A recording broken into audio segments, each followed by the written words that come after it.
Era na janta. Crente gosta de comer. Esse é o nosso DNA. Mas a gente tem que ter cuidado com essas coisas. Porque o mesmo ambiente que a gente pode estar celebrando uma comunhão, pode ser o espaço que o diabo abre para poder encontrar uma brecha para trazer destruição. Eles estavam no jantar. E lá no jantar, o que o texto diz? O diabo já havia induzido Judas ao quê? A trair. Entenda bem. Judas está andando com Jesus há mais de 3 anos. Judas ouviu tudo que Pedro e Tiago e os outros, Filipe, ouviu. Judas estava nos momentos de oração de Jesus. Judas estava nos momentos de ceias anteriores. Essa é a terceira que eles estão vivendo junto. Já tinha passado 2. Mas mesmo assim, o diabo encontrou um espaço no coração de Judas para entrar lá dentro e começar a tocar o terror. A nossa igreja, a igreja como um todo, ela precisa entender que não é o seu tempo de membro que te torna blindado contra a investida do diabo. Nós precisamos entender que não é o seu dom, o seu talento, a sua expertise. Judas era um camarada inteligente, era um dos poucos que sabia ler dentro dos apóstolos. Era alguém visionário, ele não era qualquer um. Era alguém que de fato tinha um certo respeito, sabia trabalhar com finanças, era o tesoureiro, era o que trabalhava no financeiro da igreja de Jesus. Mas mesmo sendo exposto ao evangelho que os demais apóstolos foram durante 3 anos, o diabo encontrou uma brecha no coração dele. O diabo não estava no coração de Judas os 3 anos. O texto diz que o diabo induziu, isto é, influenciou. O diabo não estava, Judas ainda não estava possesso. Judas não estava ainda com o diabo, o capeta, os demônios. Não é o próprio diabo. Aqui é uma figura, um texto está aplicando de maneira geral, mas demônio dentro dele. Ele estava apenas sob influência. É uma marionete. Assim como a cultura do mundo quer influenciar você com as suas ideias do diabo. Assim como a cultura, a TV, os filmes, tudo, como eu preguei aqui no último sermão, quer influenciar. Então é uma obra externa que induz você a ter um determinado comportamento. E nesse momento Judas foi influenciado, foi manipulado. Eu quero falar uma coisa, querido. A comunhão, ela é prejudicada quando nós nos deixamos ser manipulados pela cultura desse mundo. Seja no seu casamento, seja como igreja, seja na sua família. Quando o diabo começa a manipular suas ideias, as suas crenças, temos falado muito disso aqui. Quando você começa a acreditar em coisas que a Bíblia diz que não era assim, mas você começa a julgar que é. Por quê? Porque a cultura, a sociedade, a escola, você vê isso nos vídeos, um influencer do Instagram diz para você todos os dias que é, e você começa a agir influenciado. Judas agiu assim porque não apenas ele foi influenciado, mas no momento em que estava jantando, no momento em que estava comendo ao lado de Jesus, Jesus disse: aquele a quem eu molhar o pão na vasilha, e este molhar após mim, será o traidor. Havia um costume dentro do povo judeu, inclusive Davi fazia isso com seus comandantes, de quando sentassem para comer, a vasilha na qual estivesse o líquido, ou o caldo, ou o molho, em que alguém molhasse o pão, só podia molhar o pão naquela vasilha quem era íntimo daquela pessoa. Isto é, se Judas está molhando o pão na vasilha que Jesus também estava, significa que Judas não era apenas um seguidor, Judas era alguém íntimo de Jesus. E Jesus está falando: alguém íntimo meu.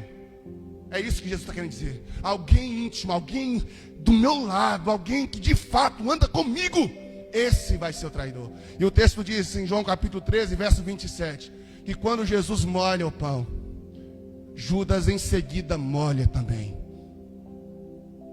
Judas em seguida faz isso. Então Judas pega esse pão e come. E quando Judas come, o que o texto diz? O diabo que antes só estava influenciando, agora está tomando posse. O diabo entra.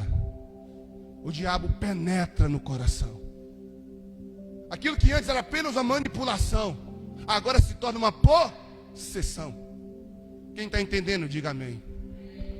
O que está acontecendo, querido, é que quanto mais Judas vai se distanciando da fidelidade, mais espaço ele vai dando para ser usado pelo diabo. Vou repetir de novo, que nem está no esboço que eu vou dar.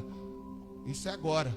Quanto mais Judas se distancia da fidelidade, mais espaço ele dá para ser usado pelo diabo. É por isso que você precisa compreender, irmãos, e você precisa sempre estar se sondando a que espaço você está, que distância você está da comunhão com a sua igreja.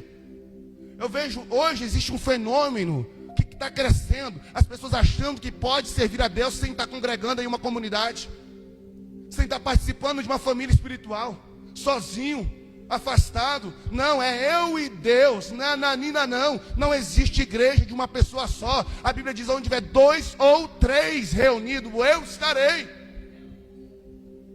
Então nada disso de você achar que você é o bonzão, que vai poder ir para o céu e que vai poder crescer na fé, edificar-se sozinho. Deus criou o homem para viver em comunhão, em unidade. Judas está distanciando, e cada vez mais que ele se distancia, mais espaço ele dá, mais brecha ele dá para o diabo.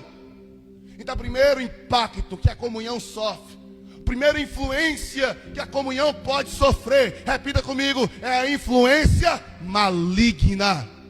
Não, você não entendeu, meu pai. A primeira influência que a comunhão pode ter é a influência. Não, de novo, me fala.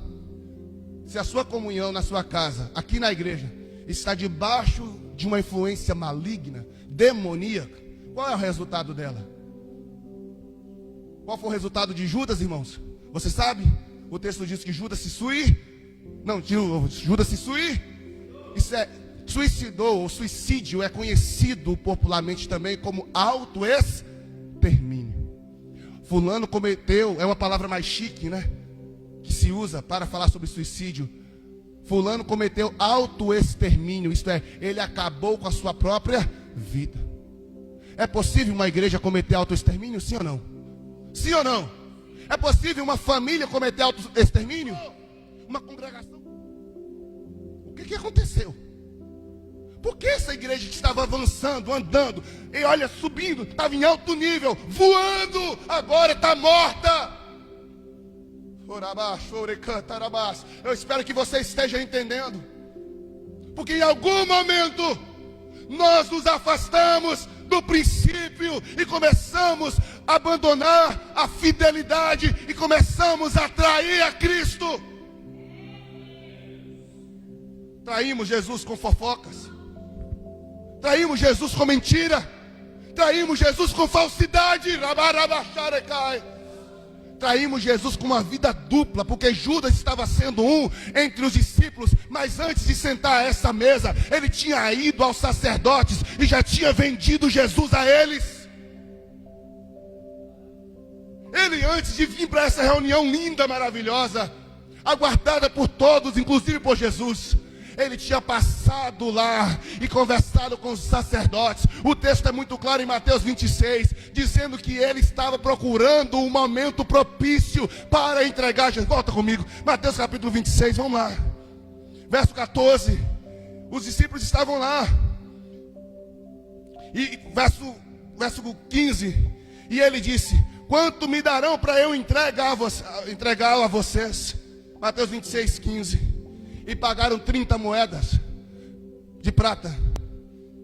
E verso 16 diz: desse momento em diante, Judas passou a procurar uma oportunidade. Tem irmãos dentro da igreja procurando oportunidades para destruir fulano, destruir ciclo. Infelizmente tem. Nós não somos o bonzinho. Tem pessoas que passam dias procurando uma oportunidade para fazer alguém cair. No ministério, na célula, pequenos grupos, na casa, nas visitas, no culto.